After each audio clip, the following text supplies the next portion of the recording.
It is a book on 21 days of being able to pause intentionally with great courage and compassion.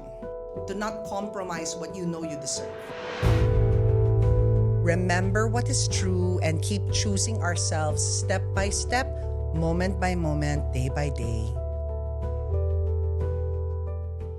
Welcome everyone to Moment with Coach Pia. Wow, ito na guys. This is it. It's our third book. Very timely siya kasi kailangan natin ng personal clarity. And clarity is not something you find. It is something that you go home to. It's already within you. So kailangan meron tayong opportunities to pause. It is an opportunity for you to be intentional, deliberate. Bakit? Listening to ourselves is a muscle na hindi talaga natin natututunan. Remember what is true and keep choosing ourselves step by step, moment by moment, day by day. So take your time. Remember, when you read it slowly. Let each day meet you exactly where you are. I'd like to introduce first our guest. Is an actress, model, host. She's already 52 years old. Magkaedad lang po kami.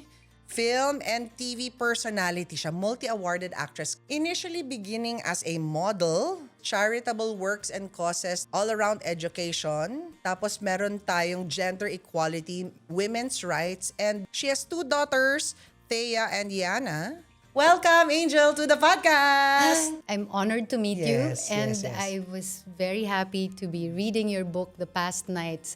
So katabi ko siya sa bedside ko, so feeling ko katabi kita and you were hugging me. So Ay. thank you for that. Thank you also for accepting our invitation. Let's go to day one, an invitation to listen to ourselves with love. I would like to invite our guest, Angel Aquino, to read that portion of the book. So day one is an invitation to listen to yourself with love. You are already enough. You deserve a life lived with intention, a life that allows you to pause, to take your time, and to remember that your worth is not measured but by how much you do, but by the simple act of being. Today is about beginning to strengthen the tender muscle of listening to yourself so that presence guides the way forward. Yun. So, gustong-gusto ko to. A life that allows you to pause, to take your time, and to remember that your worth is not measured by how much you do. I like talking about this because my own journey of listening to myself has been a hard one. I developed migraines at a very young age, so much so that they thought I had brain tumor. So they sent my plates to the States just to find out, wala po siyang brain tumor. She's just a type A personality who's stressing herself out. So in other words, there is such a thing as you are creating the stress in your body. Self-talk was so negative. I was creating my own migraines. I know it's my default mode to be mean to myself and self-critical. Marami tayong may ganyang problema. I mean, I do that to myself also. So yung self-talk mo can also be very difficult. Very negative for a long time, ever since I was young. Lately na lang ako naging komportable sa kung sino at ano talaga ako. Sabi kasi, the question was, tell us something that people don't know about you. I don't know, because my life is an open book. Siguro not everyone knows, but I like girls. Ganon. And then I had to qualify that kasi it can be misconstrued. So what I meant is I also can fall in love with women or people of the same sex. So that has happened many times. It's something that I never hid but I also did not talk about it because I feel why? Wala namang point. It's my own choice. Love has no gender. You can choose to love whoever you want as long as you are good for that person. What's the problem? Diba? You know, I have loved men and I have loved women. And to me, that was no issue. My daughters are very open to it and very accepting. It was my nanay who finally was able to accept that truth about me. I think so many people can resonate with that. That when your mom was the one who was ready. So this conversation is something that you had here in your adult life now with your mom? I had it with her when I was younger. She was still resistant at the time. Sabi niya nga sa akin, kahit si Ellen DeGeneres pa yung iharap mo sa akin.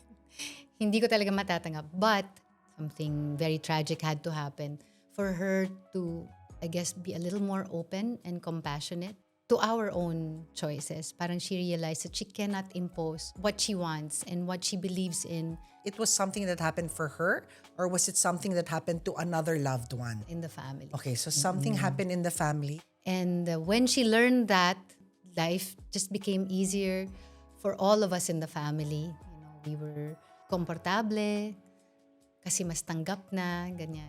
Mas, we can laugh about it now. Because that was the only thing that was important to me, that my loved ones accept my choices.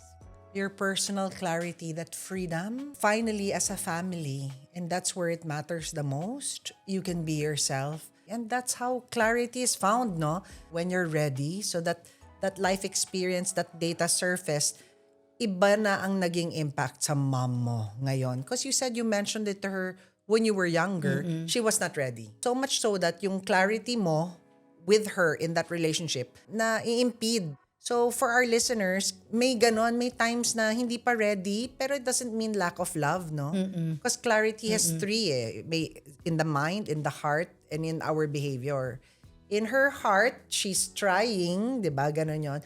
But the behavior may not always follow.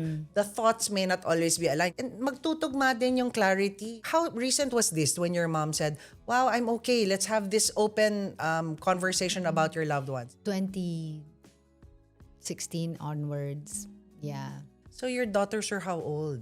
Actually, my daughters, alam mo, they're my friends and my daughters at the same time. As in, they saw me through life. They saw me through everything. So, tanggap nila ako mula pa nung pinanganak sila. Wala silang choice. But they've been very, very kind to us. They never judged me. They just know when I'm happy and they know when I'm heartbroken and they're beside me. If someone was in your situation, what would you advise? Ako, for me, authenticity is very important. So, just live your truth. But also live with the consequences of your truth. Sooner or later, they will get used to it. If they really love you, they will accept. And if they see that you're not being self-destructive naman, they will be compassionate and they will accept. The love will always prevail. What does an Angel Aquino moment to moment look like? Alam mo, natutunan ko na lang yung being present lately. But back then, when I was younger, I remember being so reckless, not really caring about the consequences of my actions. Kaya nga, I had my children early. You know, I was 20 when I gave birth to my first child. So, because of that, parang invincible, wala akong accountability, yung ganun. It's a cliche, but you know, wisdom comes with age. Talagang wala siya when I was younger. But now I feel that maybe a little bit, you know, I'm building that wisdom. I guess they're less, and then I learn to move on faster from those little mistakes and hopefully not make big ones anymore kasi, come on, I'm too old for that. Okay. Tell us about those times. When I gave birth to my to Thea, may sakit siya nun. So I needed money to support her hospitalization. She needed to be operated on. Sobrang supportive din nung ano ko nun, my discover, si Direk Jeffrey Gitorian. He would drive me to all go-sees and auditions. And thankfully nga yun, God, I think, knew my needs talaga. So he gave me all the opportunities and the chances to support Thea's needs. Yeah. And at that time, your eldest was only a toddler kasi you said they were only 2 years apart, di ba? Oo nga. So, angel ko nun yung nanay ko. We lived with her. Siya yung bahala kay Yana. Even kay Thea, as I was going to all those jobs and auditions, we're that kind of a family eh. Lahat kami kasama ng nanay namin. So, I think my brothers and some of my sisters were also living pa with nanay. So, may bantay, alam mo yun. So, my daughters also, as they were growing up, wala silang na-feel na they lacked love because it was abundant in the house. What is the kind of challenge or what is the self-talk that happens during times like that? Where you're responsible for two human beings, dalawang bata, di ba? Tapos you're also trying to pour yourself into a career. I just felt motivated, always pushing forward. Telling yourself, oh, you cannot get tired, you cannot stop now, you cannot even take a pause, can't get pregnant again. So you have to wisen up, you have to toughen up. I love what you just shared because then we can visualize. Ito si Angel Aquino noon. And if the 52-year-old Angel Aquino would say something to that 20s Angel Aquino, what would she say? I guess yun nga, take it easy on yourself. Kasi back then, it was the need that drove me. But I realized life makes ways to provide your needs, help you at least address those needs. And life somehow takes care of you. I mean, I know it's probably a very easy for you to say kasi you have it eh. I mean, meron ka naman eh. In the simple way that they are there for each other. That's already, diba? That's already life, taking care of you. In your 20s, 30s, talagang merong pagkakamali. It's all right, no? That's how you learn. Yeah, that's how we learn. Ako, matagal na process yun. I mean, a lot of my obstacles kept repeating kasi nga, hindi ako natututo. But, yeah, meron pa rin kasi talaga akong katigasan ng ulo. Kaya importante talaga yung first day mo na listen to yourself, and to tell yourself, uy, ayan ka na naman ah. Yeah. I'm hearing a lot of great gratitude in everything you're saying, Angel. Please help us appreciate how gratitude has played a role in your life. Alam mo, every time I pray now, I really couldn't think of anything else to ask for. I'm always placed where I should be. So I'm really, really thankful for where life has taken me. Pero, yun nga eh, I trust that it will all come and be given as long as you're alive, diba? As long as you know how to work, you know how to use your talents and the gifts that are given to you, kaya natin to, magsusurvive tayo. Evidenced by, despite the challenges, and you're saying, wow, I still am so grateful, I still feel so blessed. Parang yun talaga yung magandang maging pulot ng ating mga listeners, no?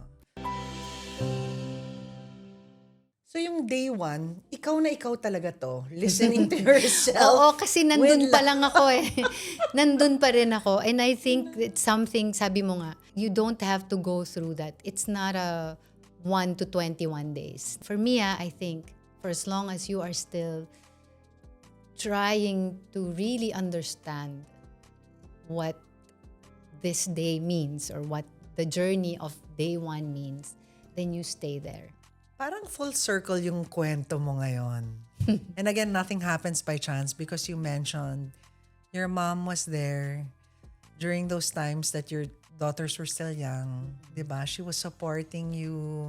And ganon din yung witnessing na kahit na nagmamahal tayo, minsan may mga obstacles, no? Na we can be uncomfortable. Even with our loved ones, it doesn't change the love. When we say that, let's listen to ourselves with love. Kasama dun yung, ano yung invitation sa buhay natin ngayon na umintindi sa iba.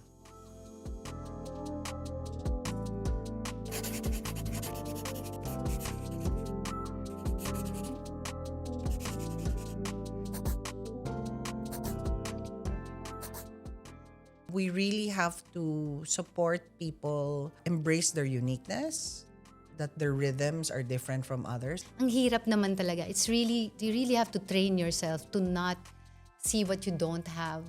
Hindi tayo palaging ready to hear the self. Have you experienced such situations also? I don't wanna deal with it. Feeling mo it will deal with itself on its own, di ba?